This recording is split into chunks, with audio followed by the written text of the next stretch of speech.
रथरे 13 यात्रा से महाप्रभुंकर चंदन यात्रा अन्यतम। यही चंदन यात्रा अक्षय तृतीय ठारू आरंभ हो 21 दिन पर्यंत चली थाए। महाप्रभु श्रीमंदिर श्री श्री मदन मोहन को संगते श्रीदेवी भूदेवी रामकृष्ण एवं पंच पांडव को धरी नरेंद्र चकड़ा को चाप खेलवा निमंते विजय होता। सेपरी अनुसंधान तरफ पारंपरिक भोजन समारोह अनुष्ठित हो। अनुष्ठान मुख्य उपदेष्टा तथा गुरु सुरेंद्र कुमार दास को अध्यक्षता नीलमणि दास, ममता मिश्र, संगीता नायक, अलका नंदा, चिन्मय गजेंद्र, सुकांत कुमार पति, निरंजन स्वाई, कामदेव प्रधान, मनोरंजन त्रिपाठी विभिन्न प्रकार पारंपरिक भोजन जड़ान चौतीसा चंपू ओडिसी और सामूहिक भोजन परिवेशन करी उपस्थित श्रोता मानू मंत्रमुग्ध करथिले। वाद्य यंत्र श्रीयुक्त अनिल कुमार दास एवं हरीश दास सहयोग करथिले। श्रीमंदिर प्रशासन समस्त सदस्यवृंद एथिरे सहयोग करथिले।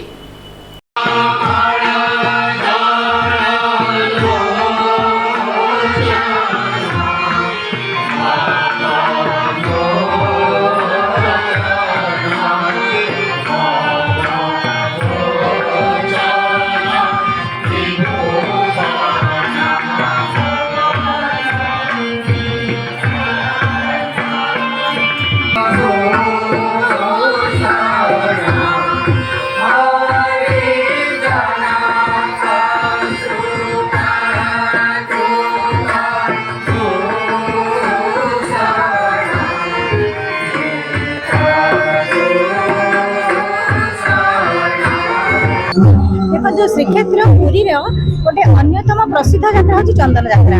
प्रचंड गुड़गुड़ी रक्षा पाइबापी मदन मोहन श्री लक्ष्मी सहित जिते बाहरी आसती नरेंद्र पुष्करिणी चाप खेलवाई नंदा पद्रा से जिते चाप खेलु था खूब मन हुए सुमधुर संगीत शुणा तेणु यही समय संपूर्ण भाव पारंपरिक संगीत परिवेशन कराए ओडिसी छांद चंपू एवं पुरातन रचनार भजन सब। तेणु यही परिवेश यह एक अत्यंत मनोरम एवं अति आनंदर परिवेश जो समस्त चारिपटे लोक मैंने घेरिकी बस देखा नंदाभद्र सुसज्जित हुई सी निज कमला धरणी सहित सुदर्शन सहित चक्राकार बुलूं नरेंद्र पुष्करिणी चाप खेलुं सुशीतल जल एवं चंदनर बास्ना मल्ली फूलर मह सहित सुमधुर पारंपरिक संगीत आहा ए परिवेश जे देखिब सी ही विश्वास करिब ए परिवेशर मधुरता।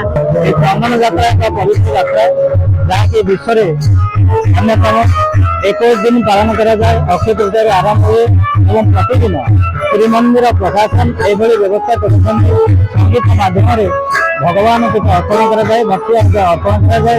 आज आमर ये कार्य करने आमको दायित्व दिखाई आम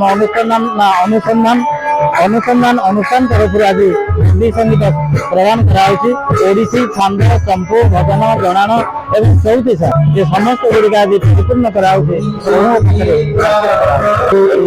विश्व प्रसिद्ध चंदन यात्रा अनुष्ठित हो विभिन्न प्रांत लोक मैंने आसी प्रभुंर चंदन यात्रा मनीष मान खरा दिने गरम लगे आम ठंडा चेष्टा करे प्रभु मानव लीला कर निज चंदन कुंडे स्नान समस्त अद्भुत दृश्य बहुत आनंदित। अनुसंधान जड़े सदस्य आज हूँ पवित्र चंदन यात्रा कथा अच्छी दौड़तु देव गोविंदम चापेतु मधुसूदनम रथतु वामं दृष्ट्वा पुनर्जन्म न विद्यते। वास्तव आज हूँ चंदन यात्रा महाप्रभुंर जगन्नाथ चंदन यात्रा।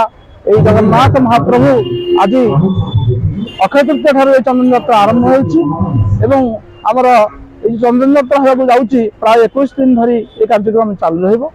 प्रभु जगन्नाथ मंदिर मध्यरु बाहर आमर मदन मोहन एवं संगे श्रीदेवी भूदेवी माने आसती एवं पंचपांडव को धरी ये चंदन चकड़ा को आसी पहुँची जाती चाप खेलवाई। वास्तव में जो चाप खेल भगवान जो लीला अपूर्व एवं या केवे वर्णना करने संभवपर नुहे। बहु श्रद्धालु भक्त माने हरिबोल हुलाहुली घंटा घंटा वाद्य नृत्य अरे पाछटी आनी था प्रभु जगन्नाथ को मदन मोहन बेश चंदन चकड़ा को ये चंदन चकड़ा प्रभु चाप खेली था एवं अत्यंत श्रद्धालु मान मन आनंद सब चाप खेल को अवलोकन कर कृत्य कृत्य होती वास्तव में ओह कि सुंदर कि रमणीय से दृश्य एवं आम ए अनुसंधान तरफ आमर आज सप्तम दिन में एक भजन कार्यक्रम आरंभ कर भजन कार्यक्रम उर्वशी चंपू आमर विभिन्न प्रकार ये नृत्य परिवेशन जहाँकि श्रद्धालु माने अत्यंत आनंद मन उपभोग कर अनुष्ठान मुख्य उपदेष्टा श्री सुरेंद्र कुमार दास एवं आमर गुरु श्रीमती